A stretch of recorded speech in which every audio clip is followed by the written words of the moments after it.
今年6月10号，全国人大常委会通过反外国制裁法后，是否将纳入基本法附件3在香港实施，引发各方关注。周二，香港特区行政长官林郑月娥表示，支持透过本地立法将这一全国性法律列入基本法附件3。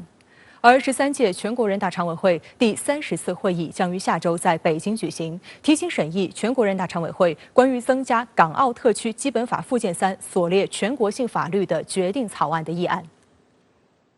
林郑月娥周二上午在行政会议前记者会上回答提问时表示，已经向中央提交对于在香港实施反外国制裁法的意见，支持以本地立法方式将有关法律引入基本法附件3在香港实施。林郑月娥强调，希望通过本地立法程序做出澄清，就是避免别有用心的人以此炒作。他不擔心外資會因此撤資。我提交嘅意見呢，我係支持呢，係應該透過本地嘅立法嘅程序嚟到做。呢個正正呢，就係因為我都好肯定呢，亦都有一啲嘅外部嘅勢力啊，外國嘅政府啊，或者係一啲嘅西方嘅媒體呢，又會藉此炒作，想弱化到金融中心嘅地位啦，或者係各界對於香港嘅信心。所以有一個本地立法嘅過程呢，將會讓我哋更加能夠可以澄清釐清。林鄭月娥介紹，以公布形式實施的香港國安法是為香港而制定，草擬時已考慮香港情況，並聽取特區政府意見，情況與其他全國性法律不同。他表示，反外國制裁法的目標是維護國家安全、主權和利益，強調香港有憲制責任履行相關責任。有關法律涉及國家外交，完全符合列入基本法附件3的條件。在未完成相關立法工作前，會以現有法律配合中央的反制裁行動。此前，反外國制裁法是否將納入基本法附件3在香港實施，已經引發各方關注。香港特區律政司司長鄭若驊上周二就表示，國家訂立反外國制裁法合法、合情、合理。外國對中國現在搞的一些制裁都是單邊制裁，是違反國際關係基本準則當中的主權平等。同時呢，按照國際法的這個基本慣例，受制裁的國家有權採取反制措施。美國近年來在貿易、科技、涉港及涉疆問題上不斷對華施壓，甚至對中國官員及企業加以所謂制裁。甚至林鄭月娥特首就在去年被美國透過全球金融系統進行所謂制裁，導致其銀行賬戶被封，每個月的薪水只能領取現金。今年6月10號，全國人大常委會表決通過具有針對性的反外國制裁法，成為反制外國制裁的最新及最可靠的法律工具。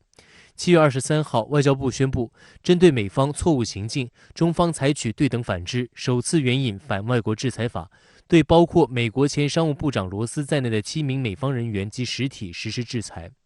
外界分析認為，反外國制裁法一旦納入基本法附件3，意味着中方將加大反制美西方制裁的力度，一定程度上抑制外部勢力長期存在的干涉中國內政的囂張氣焰，為香港特區抵禦外部干預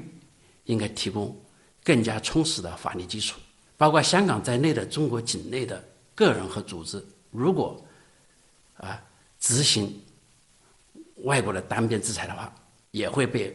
追究法律責任。在周二的記者會上，林鄭月娥還介紹了香港2021年選舉委員會界別分組一般選舉提名的最新進展。自上周五開始接受提名，至周一晚，共收到885份提名表格，包括35份指定團體及850份候選人提名表格。提名期將於周四結束。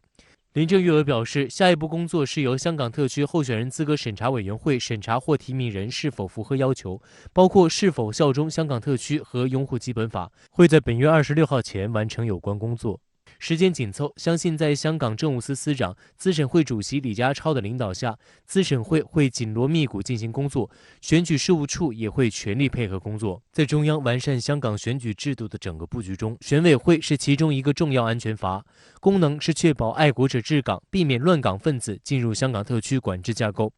選委會的功能包括選出立法會的40個議席，成為防止立法會被侵佔的一個安全機制，以及負責提名立法會候選人，為立法會選舉把關，不讓亂港分子通過選舉取得管制權力，令亂局重現。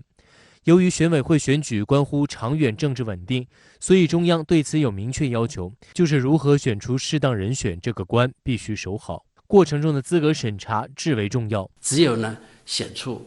有能力的爱国爱港人士，才能够为下一步的这个立法会选举和行政长官选举打下良好的这个选民基础。好，相关话题继续来连线特约评论员陈斌。陈先生你好，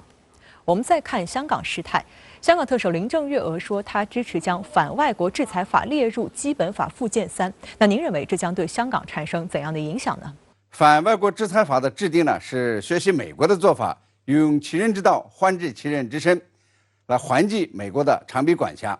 那么这个法律呢，最重要的一点就是，任何组织和个人不得执行和协助外国对中国人和中国机构组织的歧视性限制措施。比如说呢，这个美国对香港进行限制，如果有第三国的企业和个人也参与到限制性行列，执行美国的限制性措施，那么中国政府呢，就要对这些企业和个人呢进行反制裁。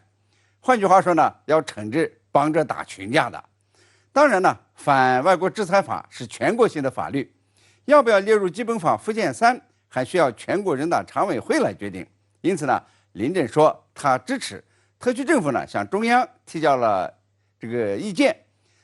也有人担心说香港呢把反外国制裁法纳入基本法附件，会不会影响这香港的国际金融和贸易中心地位？那么一些外国企业会不会因为中美关系紧张受到挤压而离开香港呢？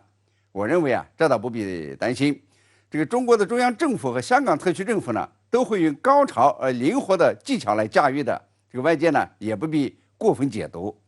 好，谢谢陈斌先生在线和我们分享您的观点，谢谢。